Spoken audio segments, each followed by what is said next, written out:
India alliance को अगर BJP को थोड़ा भी टक्कर देना है तो एक चीज़ उनको सबसे पहले समझनी होगी कि इलेक्शन आप जिस दिन आपने चाहा आप उस दिन इलेक्शन में चले जा रहे हो, कैंपेन मोड में चले जा रहे हो। इस तरीके से आप इलेक्शन नहीं जीतोगे। इलेक्शन जीतने के लिए आपको basic principles of elections follow करने पड़ेंगे, और ये आई एम श्योर कि जितनी भी पॉलिटिकल पार्टीज़ इंडिया अलायंस का पार्ट हैं, जितनी भी 26-27 पार्टीज़ इसका पार्ट हैं, उन सारों ने एक्टिवली इलेक्शंस कंटेस्ट किया हुआ है। और उनको ये चीज़ पता है कि आप इलेक्शन में जाने से पहले किस तरीके से अपना आप शेड्यूल बनाते हो, आप कैलेंडर बनाते हो, आप बैकवर्ड प्लानिंग करते हो कि इलेक्शन के दिन क्या करेंगे, उससे एक दिन पहले, 2 दिन पहले क्या करेंगे, एक हफ्ते पहले क्या करेंगे, 2 हफ्ते पहले क्या करेंगे। तो आप देखो, अभी हम लोग अगर आज को हम लोग वीक 1 माने कि हम वीक 1 में खड़े हैं, तो अभी से लेके 7 अप्रैल तक हमारे पास 14 हफ्ते हैं। पिछली बार 2019 लोकसभा इलेक्शंस, 2019 लोकसभा इलेक्शंस 11 अप्रैल से कंडक्ट होना शुरू हो गया था और 7 फेजेस में ये इलेक्शंस हुए थे 19 मई तक। और 10 मार्च 2019 को पिछले इलेक्शन में, लोकसभा इलेक्शन में, इलेक्शन कमीशन ने इलेक्शन अनाउंस किया था। तो उस हिसाब से अगर हम देखें तो अभी हमारे पास सिर्फ 14 हफ्ते बचे हैं। उन 14 हफ्तों में, ये मैंने डेट वाइज ये हफ्ते यहाँ बनाए हुए हैं कि ये 14 हफ्ते कब से कब तक हैं। और इन 14 हफ्तों में भी कई सारे इम्पॉर्टेंट फेस्टिवल्स हमारे साथ आ रहे हैं, जिस समय कि ये जो पार्टीज़ हैं या कोई भी पॉलिटिकल पार्टीज़, ये सारे लोगों के बीच में रहेंगी, इनको सेलिब्रेट करेंगी।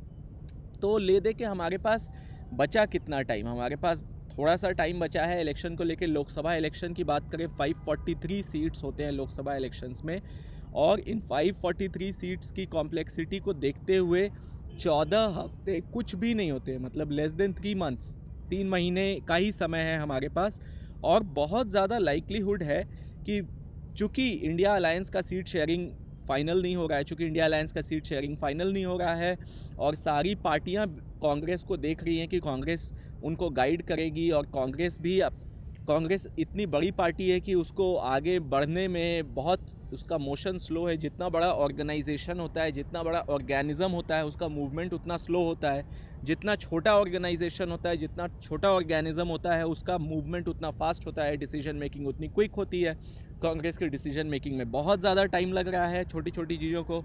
और चूँकि सबसे लार्जेस्ट पार्टी है इस पूरे इंडिया अलायंस की, तो सारी पार्टियां कांग्रेस से एक्सपेक्ट कर रही हैं कि सीट शेयरिंग फार्मूला वो डिक्लेयर करेंगे। उसके बाद तो ऐसा तो है नहीं कि सीट शेयरिंग उन्होंने डिक्लेयर कर दिया और उसके बाद तुरंत से ही सारे लोग उसको मान गए और फिर तुरंत सीट शेयरिंग पे काम होने लगा। नीचे वाले जो छोटी छोटी पार्टीज़ हैं वो लोग उस पर अपना कैंडिडेट्स डिक्लेयर कर दी। ये सब तो कोई स्मूथनेस होने वाली है नहीं इस चीज़ में। तो हर स्टेप पे कॉम्प्लेक्सिटी आने वाली है। अब अगर हम देखें कि क्या क्या टास्क हैं जो अभी हमारे पास हैं, 24 लोकसभा इलेक्शंस का सबसे क्रिटिकल पीस जो इंडिया अलायंस ने एक ऑपोजिशन तो बना लिया है, एक ऑपोजिशन गठबंधन इन्होंने बना लिया है 27 पार्टियों का, लेकिन अभी इनको ये चाहिए कि अभी कॉमन मिशन सब पार्टियों के बीच में नहीं है कि किस लिए ये इलेक्शंस में जा रहे हैं। इलेक्शंस के ऐसा कॉमन मिशन जिस पे सारी पार्टी यूनाइटेड हो, किसी भी पार्टी में कोई आर्ग्यूमेंट नहीं हो। अभी क्या है, इंडिया अलायंस में हम देख रहे हैं कि फेस डिक्लेयर करने के ऊपर चल रहा है कि भाई पीएम फेस कौन होगा। जैसे ही पीएम फेस कोई भी डिक्लेयर होगा, अब आप सोचो अभी हमारा एक कन्वीनर हो, इंडिया अलायंस का एक कन्वीनर हो जिसकी बात बाकी सारी पार्टीज़ और सारी लीडरशिप सुने, ना कि एक पीएम फेस हो। इन्हें भी, इंडिया अलायंस को भी कलेक्टिव लीडरशिप फॉर्मेट में आगे बढ़ना चाहिए।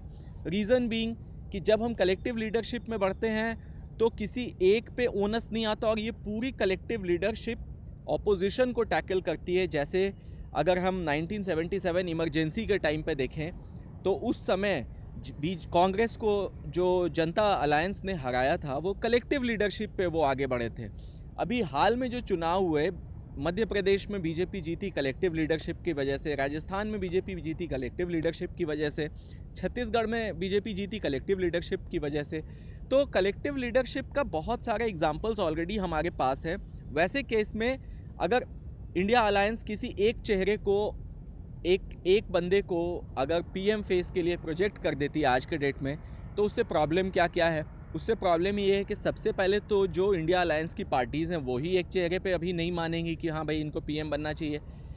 आपस में ही बहुत ज़्यादा गुटबाजी होने लगेगा और कल के डेट में ये अलायंस फॉर्म नहीं होगा। बीजेपी तो डेफिनेटली यही चाह रही है कि इंडिया अलायंस फॉर्म नहीं हो, इसलिए वो अभी खड़गे जी का नाम प्रपोज़ किया अरविंद केजरीवाल और ममता बनर्जी ने, तो खड़गे जी के नाम पे वो खड़गे फॉर पीएम कैंपेन अपना चलाने लगी। क्योंकि जैसे ही कोई एक चेहरा आता है, जैसे खड़गे का चेहरा आया, नीतीश कुमार का चेहरा आया, अरविंद केजरीवाल का चेहरा आएगा, किसी का भी चेहरा आएगा, तुरंत उसका कंपैरिजन नरेंद्र मोदी के चेहरे के साथ होने लगेगा। और जैसे ही ये फेस टू फेस कंपैरिजन होने लगेगा, election presidential form of election में कन्वर्ट हो जाएगा।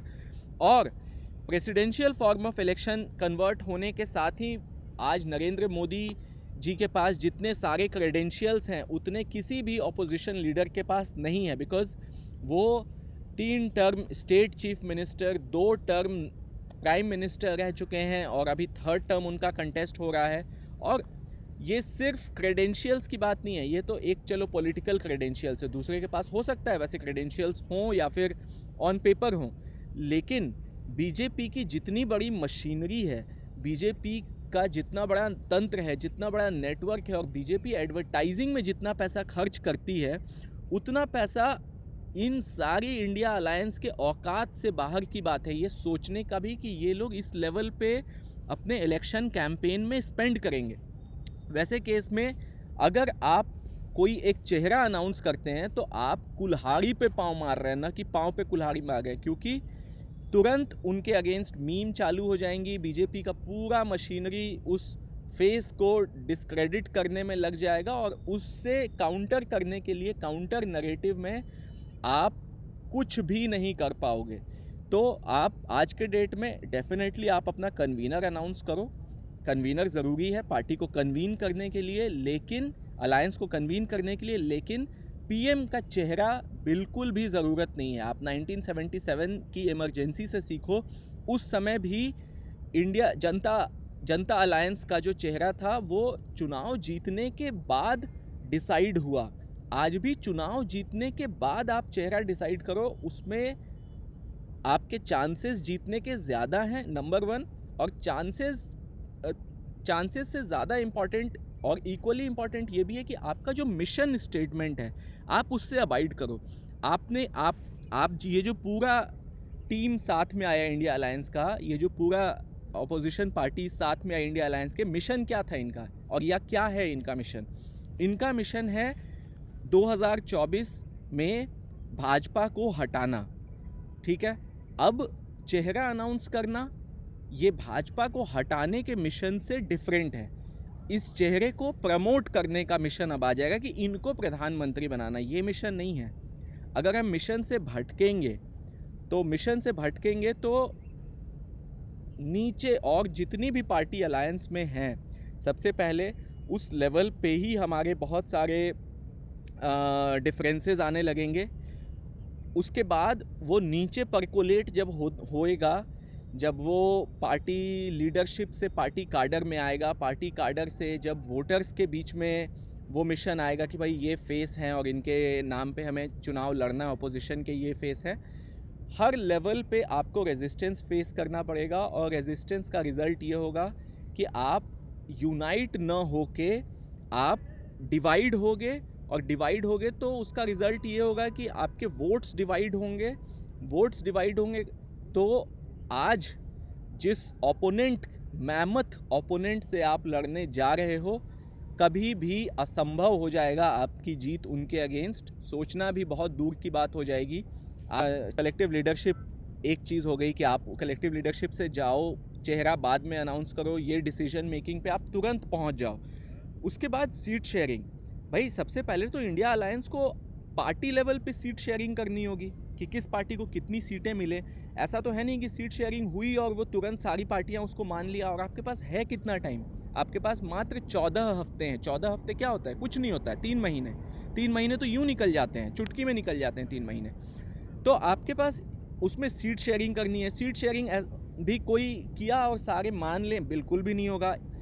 सीट शेयरिंग के बाद लगभग 2 हफ्ते का टाइम आपको लगेगा, जहाँ पे बाकी सारी पार्टीज़ के साथ आपको कॉन्फ्लिक्ट रिजोल्यूशन करना होगा कि हाँ भाई कोई नहीं माना है उसको मनाना पड़ेगा। मनाने के प्रोसेस में आपको कुछ सीटें ऊपर नीचे करनी पड़ेंगी, रीडिस्ट्रीब्यूट करना होगा थोड़ा सा, एकोमोडेटिव होना होगा, इन सब का आप जगह ही नहीं छोड़। जैसे जैसे जनवरी एंड होने लगेगा वैसे वैसे पैनिक बटन प्रेस होने लगेगा, कोई डिसाइड कर लेगा कि हम अलग लड़ने जा रहे हैं चुनाव, उसके बाद आपका अलायंस फॉर्म नहीं होगा, जो कि आज के डेट में बीजेपी यही चाह रही है कि इंडिया अलायंस फॉर्म ही नहीं हो। बीजेपी का बस एक एजेंडा है, अगर इंडिया अलायंस फॉर्म नहीं होता है, अगर इंडिया अलायंस टुगेदर इलेक्शन नहीं लड़ता है, तो बीजेपी आज के डेट में इनफॉर्मिडेबल पार्टी है। इस बात से कोई डिनायल नहीं है इस बात से कि बीजेपी आज के डेट में इनफॉर्मिडेबल पार्टी है, और उसको चैलेंज करना तभी संभव है इन सारी पार्टियों अगर ये कलेक्टिव इंडिया अलायंस बन के इन्होंने जो पहला कदम लिया है उसी तरीके से, उसी स्पिरिट में ये चुनाव कंक्लूड हो, तभी बीजेपी को काउंटर किया जा सकता है, नहीं तो काउंटर नहीं हो सकती है। तो सीट शेयरिंग आपको करनी है पार्टी लेवल पे, उसके बाद आप सोचो आपको मैनिफेस्टो बनाना है, उसके बाद पार्टी लेवल पे सीट शेयरिंग तो हो गई। अब पार्टियों को, हर पार्टी को भी तो अपने लेवल पे कैंडिडेट्स डिक्लेयर करने होंगे उन सीट्स के लिए, उनमें भी एक तुरंत चुटकियों का डिसीजन वो भी नहीं है। वहाँ पे भी वो जिसका नाम प्रपोज करेंगे उसके लिए उनको पूरा रिसर्च करना होगा, वहाँ पे भी डिससेटिस्फैक्शन होगा, उसको क्वेल करना होगा, सारा क्राइसिस मैनेजमेंट करना होगा, सारा पर्सनालिटी मैनेजमेंट करना होगा, तब जाके कैंडिडेट्स डिक्लेयर किए जाएंगे। और उस कैंडिडेट के लिए नीचे जो ग्राउंड वर्कर्स हैं, वहाँ पे दोनों पार्टी, जो भी इंडिया अलायंस की पार्टीज एक साथ आ रही हैं, वहाँ पे A+B is equal to A+B तो होने वाला नहीं है, A+B इक्वल टू C होगा, 1+1 इक्वल टू 2 तो होने वाला नहीं है, सिनर्जी होने वाली है। अब ऐसा तो है नहीं कि ये सारे सपा के कार्यकर्ता हैं और ये सारे बसपा के कार्यकर्ता हैं, मिल के सब 10 सपा 5 बसपा बराबर 15 इंडिया अलायंस, ऐसा तो होने वाला नहीं है। खैर बसपा तो है ही नहीं अलायंस में, मैं जस्ट एक एग्जांपल दे रहा हूँ, तो ये तो होने वाला नहीं है। तो वहाँ पे भी लास्ट लेवल तक अपने कार्डर को आप एक साथ लेके आओ, उसके लिए भी टाइम की ज़रूरत है, और आपके पास है मात्र 14 हफ्ते। ये मैंने लिस्ट बनाई है कि और क्या क्या काम है। फंड रेजिंग आपको करना है, आपको इलेक्शन मैनेजमेंट से रिलेटेड कई सारी एक्टिविटीज़ करनी है, ground management, voter management, digital management, legal team बहुत ज़रूरी है। लीगल टीम आज की भाजपा से आप बाकी सब काम कर लो, किसको पकड़ के कब उठा के जेल में डाल देंगे कोई ठीक नहीं है। तो एक हो सकता है कन्वीनर बनाए, पता चला वो कन्वीनर जेल चले गए। Social media management, influencer management, survey, content team, mass reach out campaign, election day management, opposition management, right, India alliance coordination, और भी कई सारी एक्टिविटीज़ जो आपको भी लगता है, आप भी कमेंट में डालो और क्या क्या चीज़ें इसमें छूटी हैं। और इन सब चीज़ों को करने के लिए मात्र आपके पास 14 हफ्ते हैं, और हो सकता है इलेक्शन प्रीपोन हो जाए, जिसके बहुत ज़्यादा चांसेस हैं, क्योंकि द मोमेंट इलेक्शन प्रीपोन होता है भाजपा को पूरा फ़ायदा है, क्योंकि उनकी लीडरशिप ऑलरेडी डिफाइंड है। उस भाजपा को सिर्फ नीचे का काम करना है, लेकिन ऑपोजिशन को बहुत बड़ा काम करना है। इंडिया अलायंस को लीडरशिप डिफाइन करनी है, कॉमन मिनिमम प्रोग्राम पे आना है, मिशन के प्रति अलाइंड होना है, सीट शेयरिंग में अलाइंड होना है, कैंपेन करना है, कलेक्टिव कैंपेन करना है। इतने सारे काम के बीच आपके पास मात्र 14 हफ्ते हैं। आप प्लीज़ पैनिक बटन दब ही जाएगा, जैसे ये महीना ख़त्म होगा पैनिक बटन दब जाएगा, और उसके बाद ये अलायंस के तितर बितर होने के बहुत ज़्यादा चांसेस है। समय रहते अगर आप